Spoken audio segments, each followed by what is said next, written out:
Hello YouTube, it's Rob from Maxwell's Grass Cutting Services based in the northeast of England. I hope everybody's well and having a really good day. Today's video, when is the best time to scarify? It's a great question, and this garden is one of my regular weekly visit gardens, and today we're going to be carrying out the first cut and we're going to scarify the lawn. Now, it's a little bit early, however, the weather is playing a vital part in allowing us to scarify this lawn probably about 2 or 3 weeks earlier than normal. When is the best time? It's got to be really late March through till May, and then I wouldn't scarify again until probably October. You don't want to be scarifying your lawn when it's too hot and it just doesn't recover. But as everybody knows, the temperatures in the northeast at the moment are they're through the roof, so it's allowing us to get on to the lawns a few weeks early. So when I'm scarifying, the first thing I do is cut the lawn, as you see me do there, and I'm using the Honda HRX 537. I then trim the edges with a steel strimmer, and then give everything a blow and tidy it up, and then I get the beast out, my Scarifyer. Now I appreciate most people won't have one of these, but you can hire them, or you can get a professional in to do it for you. And this is the WeBang Scarifyer. It's an absolute beast, it really is. Every time I get this tool out, I think, oh, it's too big when I'm getting it in the van and getting it sort of out to do its job. But when it's on the lawns, you just can't argue with the performance. It's just second to none. It weighs an absolute ton, It's nearly 56 kilos, 58 kilos when it's got fully fueled up. But when you're operating it, it doesn't feel that heavy. So I've kept it, and I'm pleased to have. It's got a 46 centimetre wide cutting working width, and that's 28 tipped steel swing blades what fly around and remove all the thatch and debris, because that's what we're doing today. We're removing the thatch, the moss and all the dead grass, and this allows the lawn to breathe. It allows the nutrients to get down into the soil, and it just makes for a better lawn. Another question I get asked is, how often should you do this? At least every year. Now, I did this 12 months ago, and you can see it's not on a deep setting, it's on quite a high setting, because I don't want to damage the lawn that much.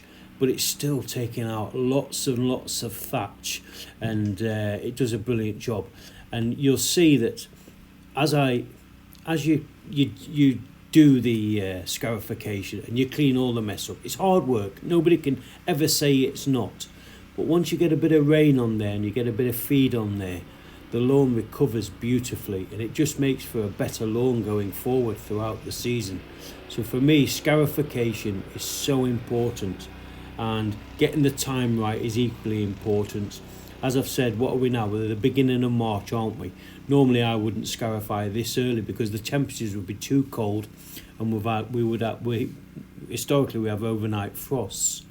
However, I've checked the temperatures going forward, and the average overnight temperature is 5 degrees, and the average daily temperature in the northeast for the next sort of fortnight is over 10 degrees, 11 degrees. That's unheard of for March. So you've got to take advantage of this whilst you can, and that's what I'm doing today. Just going up and down, just removing the thatch, and then the hard work really starts when you've got to clear it all up, and I'll show you that in a minute. And I use a tool which costs pennies.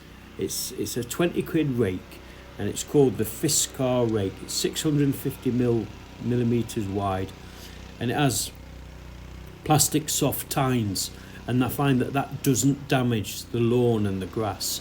Yes, I use the blower as well, but I find if you get the debris sort of raked up with the Scarify rake, it doesn't damage the lawn as much, and it also just leaves a better finish. So that's after one pass. You can see all the thatch there. It's massive, and the camera really doesn't give it sort of just how much thatch has come out. This is a better angle. There's me Scarify rake I'm talking about. It's a beautiful bit of kit, and it it doesn't damage the lawn as much as a springtime rake, which is made out of steel, and it just makes this job a little bit sort of quicker and a little bit easier. And there's my old friend, the Darlac leaf grabbers. God, that was the best 20 odd quid I spent about 5 years ago, and they're still going strong, touch wood. It just makes picking them up and getting rid of the debris so much more easier. But today I'm only going to do one pass with the Weed Bang Scarifier, because I don't want to damage the lawn too much. And what you do is you do one pass and then you just assess.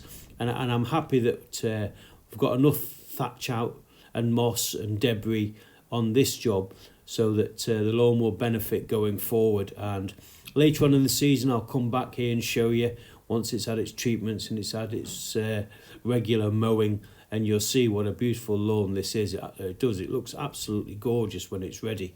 But what we're doing now is just preparing for sort of getting it looking its best in May, June and July. By doing this, and yes, it's hard work, but it's so rewarding. What I've got here is all the thatch and moss and debris. And if you think, thatch is almost like having a waterproof membrane on the lawn, preventing all the goodness from going down into the roots. Now, I've got the Honda HRX 476 out again. Yes, the rake gets rid of lots of thatch, but it does leave a little bit of debris on the lawn.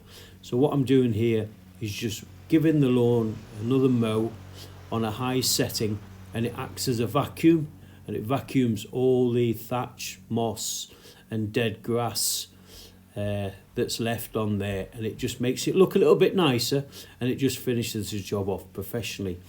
And this lawn here, I think I've got about 2 or 3 baskets of debris what was left on, and as you can see, it leaves a better stripe on the lawn, which is nice because the customer will come home and you know, it's easier on the eye, isn't it? And I'm saying 2025 is the year of the stripe.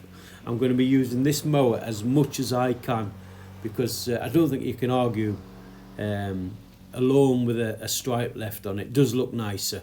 I'm not saying you need to, but this year I'm going to be doing the year of the stripe. I'm going to be leaving more stripes than I ever have before. But yeah, so as you can see, it's a lovely job and it looks nice, and I'm sure that the customer will be happy. So coming to the end of the mowing, and what I'm going to do now is I'm going to apply an iron treatment. It's a liquid iron treatment, and what this does, it dries out the moss, it burns the moss, it turns the lawn green, and it also prevents disease. And so I like to do this after I scarify, not before. I've done both historically, and I find I've got better results by spraying post scarification, not before. I know people will argue and say I'm wrong, but it's just what I've found. And I'm using the Cooper Pergola Cooper Pergola, easy for you to say, CPS Classic, and it's a 20 litre backpack sprayer. You wouldn't want anything bigger. It is quite heavy once it's full and on your back, but no, in terms of, also you can see the lights changing on this camera.